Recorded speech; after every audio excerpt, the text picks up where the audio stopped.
Olá, boa noite. O Notícias em Debate abre espaço para os candidatos à Prefeitura de Santos. É o ND Especial Eleições 2020. Todos os candidatos foram convidados e a exibição dos programas obedecerá à ordem de gravação. Hoje a gente recebe o candidato do MDB, Antônio Carlos Banha Joaquim. Boa noite, Banha. Tudo bem? Seja muito bem-vindo. Boa noite, Roberta. Boa noite aos nossos telespectadores do Notícias em Debate. Sempre uma honra e um privilégio estar aqui no teu programa, né? Vamos começar a falar sobre educação.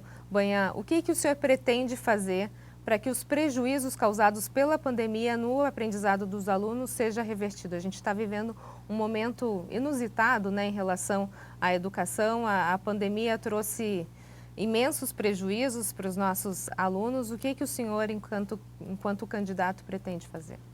Olha, nós temos uma preocupação muito grande, né? Os três pilares fundamentais no momento de pandemia e os pilares da democracia, realmente a educação, a saúde e a ação social. Nós vamos nos debruçar em cima disso, ter um olhar mais humano para as atividades e aperfeiçoar. Logicamente, nós temos aí um distanciamento das escolas particulares muito grande. Trouxemos um vice-prefeito com um conhecimento e uma bagagem muito grande, que é o José Roberto Chiarella, que é um integrante da cúpula de professores do Objetivo.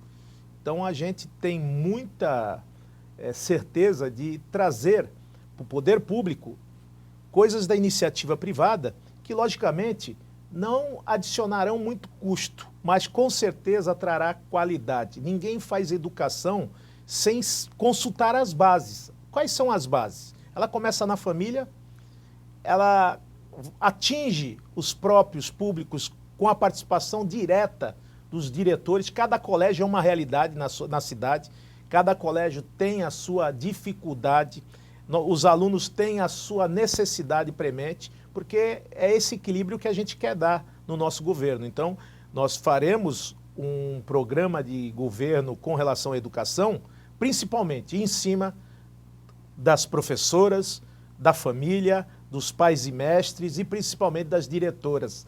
Elas conhecem o habitat, elas conhecem o aluno por nome, elas sabem da dificuldade de cada região. Até porque o IDH Santista, ele é desequilibrado. Nós temos coisas na Zona Leste, na orla da praia, que muitas das vezes não temos na região central, na Zona Noroeste e nos morros. Até sinal de Wi-Fi, por exemplo, se quiser promover o ensino à distância, você vai ter muita gente fora da escola. Então, primeiramente, um check-up geral, uma auditoria total do que vai ser encontrado pela frente, para não prometer aquilo que não pode ser cumprido, quanto tem no caixa da administração pública. Qual é o tamanho do rombo e do buraco e do déficit que vai ser encontrado pelo administrador que chega? Porque ele chega pagando conta. E a partir do momento ele vai fazer, dentro dessa engenharia, e governar e eleger prioridades, nós vamos pensar primeiro na educação, na saúde e na ação social. Folha salarial, pagamento, é sagrado. Coleta de lixo é obrigação. E dentro desse quesito a gente vai fazer manutenção e zeladoria, coisa que desde Oswaldo Justo, ninguém mais faz manutenção de próprio público. Você, tendo em vista até por nós temos hoje mais de 300 próprios públicos. Quantos próprios tem a VCB em Santos? Auto de Vistoria de Corpo de Bombeiro? 10. Então, foge da realidade, se esqueceu do lado humano e de quem frequenta, do usuário do sistema, seja do estudante, de quem trabalha dentro da educação ou da saúde. A gente tem que humanizar esse serviço, conversar, ouvir mais para errar menos. O senhor mencionou sobre a questão dos cofres públicos. Eu gostaria de falar então um pouquinho sobre finanças. Hoje, qual é o endividamento da cidade? Como equacionar essas dívidas da administração municipal, seja a curto, médio ou longo prazo? O endividamento da cidade você só pode saber se tiver uma transparência necessária, coisa que foi o calcanhar de Aquiles desse governo. Não tivemos planejamento, mostra-se, diga-se de passagem, a construção destas UPAs. Nós temos agora a Zona Leste, demorou 4 anos para se construir um pronto-socorro, se modificou o outro, ficamos com 2 pronto-socorros que não tem um raio-x. Então, planejamento não é o forte. da administração. Dívida, Covid começou em fevereiro, tudo é motivo de Covid. Nós estamos sendo governados no ano de 2020 por decreto. Até o aumento de imposto foi dado por decreto. Então tudo é decreto. Como se nós que estamos dentro do legislativo, como fiscais do executivo, temos dificuldade de buscar informações e muitas delas vão buscar na justiça, imagina para o administrador que entra, que não tem ainda o acesso da passagem de comando, de tudo que tem lá dentro, você vai saber o que tem dentro de dívida quando sentar na cadeira. Aí você vai saber a profundidade, porque o ano não fechou e os gastos do Covid continuam. Para você ter uma ideia, Santos já gastou mais com Covid per capita que as megas cidades de Osasco e Guarulhos. É uma coisa assustadora. Se contabilizar todas as cidades da Baixada, já gastou mais que Santa Catarina, o estado todo de Santa Catarina.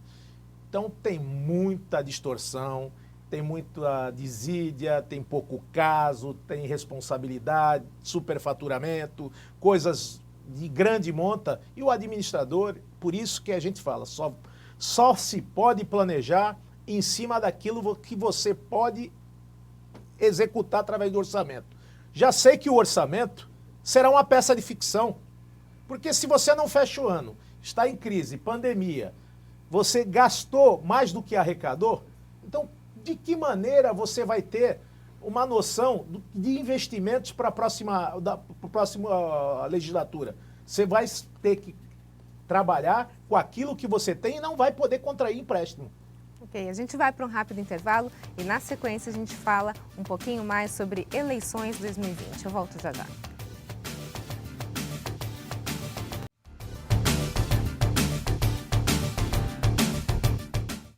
ND Especial Eleições está de volta. Hoje a gente recebe o candidato do MDB, Antônio Carlos Banha Joaquim. A gente estava falando no bloco anterior, Banha, sobre a questão de finanças e ainda gostaria de falar um pouquinho mais sobre isso. O que pode ser feito, então, para a gente reduzir os gastos públicos? As tendências dos novos governantes é, de repente, querer investir para colocar em prática algumas propostas. Mas a gente tem um cenário vindo de uma pandemia, um cenário devastador.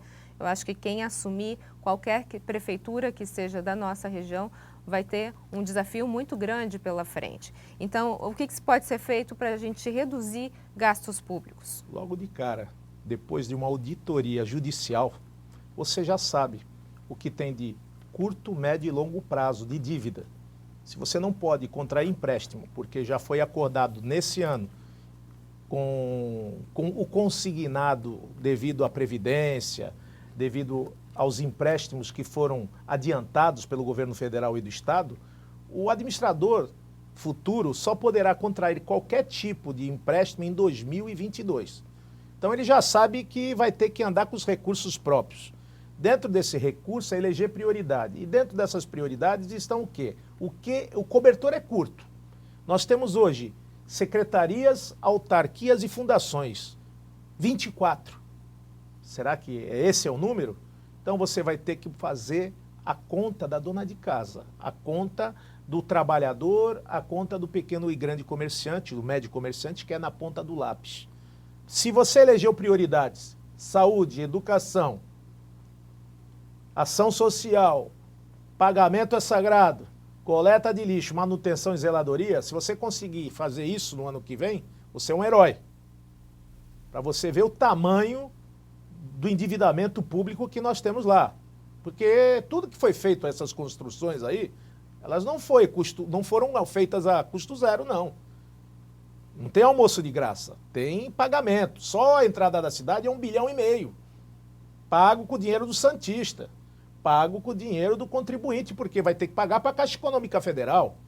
Agora, de quem é a responsabilidade dessa obra? Não, ela teria que ser feita, era obrigada.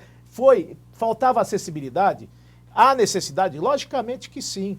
Mas de quem era a responsabilidade? Então esse compadrio entre Estado, município, durante esse longo tempo de 24 anos, aí PSDB, não é uma crítica, mas o Estado, o que funciona do Estado na cidade de Santos? Poupa tempo e bom prato. O resto quebrou. Educação faliu, Polícia Civil está desmontada, Polícia Militar faz das tripas coração, as professoras aí estão desassistidas. Então a gente vê os prédios públicos todos degradados do Estado, tanto é que existe a gestão compartilhada em alguns próprios da educação. Voltando para a obra, 1,5 bilhão. Se a Ecovias ganhou aquela segunda pista da Imigrantes, através de concessão durante 30 anos, eu recebia 100, 200, 300 carros por hora na entrada da cidade. Eu comecei a receber 1.000 a 2.000 carros por hora. As obras complementares, onde estão? Quem era obrigado a fazer obra complementar quando do lançamento do edital da segunda via da Imigrantes? A Ecovias. Por que o Estado e a Assembleia Legislativa retiraram esses 2 últimos artigos? Onde está o interesse público nisso? Então isso não foi questionado. Então a gente vem apagando fogo, apagando incêndio, há um conluio que não é o interesse público. A gente está vendo aí o pipoco, né? Estourando em cada... Parece pipoca. CDHU, estoura um escândalo. MTU, outro escândalo. Dersa, já foi preso o presidente. Então, o próprio Ecovias chega no promotor Blatt e diz, sou réu, confesso, os 8 aditamentos que foram feitos com a Ecovias foram de uma maneira fraudulenta, nós queremos fazer uma delação premiada, o Blatt dá uma condenação lá de 360 milhões, eles pagam, tá tudo certo. E o prejuízo ficou para Santos, para outras cidades. Então, o interesse público, já diz, a gente tem que estar voltado para as pessoas. Política boa é aquela que sai do povo, pelo povo, para o povo. Uma cidade mais humana é uma cidade mais feliz. Não dá para a gente pegar a responsabilidade hoje do Estado e o município ter que fazer o serviço do Estado. É o contrário. O Estado é que tem que socorrer o município. E não está acontecendo isso. E até mesmo se a gente falar um linguajar que o povo santista conhece, não adianta ser o maior porto da América Latina e ainda continua sendo só passagem de servidão das riquezas do país, do governo federal e do governo do Estado. E não deixa nem os postos de trabalho, ou seja, a cidade empobreceu, a gente vai ter que falar em carga tributária, vai ter que falar em reforma administrativa na prefeitura, diminuir custos, porque cada emprego gerado eu tiro 3 do balcão público. Ele não vai pedir mais cesta básica, ele não vai ter que enfrentar fila na UPA, porque ele vai ter plano de saúde, porque ele vai ganhar o pão com o suor do rosto, ele vai ter o pão sobre a mesa na sala, na mesa da cozinha dele. Falando sobre essa questão de geração e emprego e renda, quais seriam suas propostas, então, para a gente atrair, de repente, mais investidores e empresas de grande porte aqui para a nossa região? Uma relação mais republicana. Nós temos que criar dentro do município de Santos uma relação saudável com o governo do Estado, com o governo federal, com a Companhia Docas, a antiga companhia, hoje é a Autoridade Portuária, que Santos é eminentemente portuária a sua atividade. Nós estamos aí, temos que focar para o turismo, temos foco aí para as startups, temos que pedir às universidades que façam o que elas sabem melhor de fazer, voltar a fazer, né? Estudos científicos, pesquisa, gera emprego. E, logicamente, com carga tributária, você não compete. Hoje o mercado é competitivo. Se eu não atraco o navio em Santos, eu vou para Paranaguá, eu vou para Itajaí, eu vou para o Rio de Janeiro. Então, quando se resolveu o problema da prefeitura, que a casa estava quebrada, planejou mal, abri 108 obras, veio o efeito Dilma, crise, paralisaram as obras. A coleta do lixo ficou atrasada 2 anos, por exemplo. Qual o empresário que aguenta trabalhar para o serviço público 2 anos sem receber? São poucos. Né? E dentro desse patamar, a gente viu a cidade empobrecer, o círculo virtuoso do dinheiro não ficou mais na cidade, porque ele sai do porto, ele entra no comércio e faz aquela cadeia produtiva, onde as pessoas se alimentam, vivem, trabalham, e a gente não precisa exportar talento para fora do país. Ok, a gente vai para um rápido intervalo e na sequência a gente continua falando sobre eleições. Não sai daí um minutinho, eu volto já já.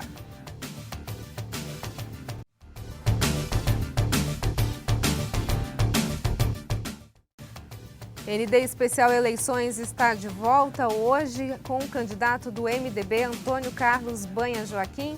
E a gente começa então esse bloco falando sobre saúde. Banha, a gente está vivendo, né, um momento único na saúde mundial e Santos ganhou vários investimentos nessa área.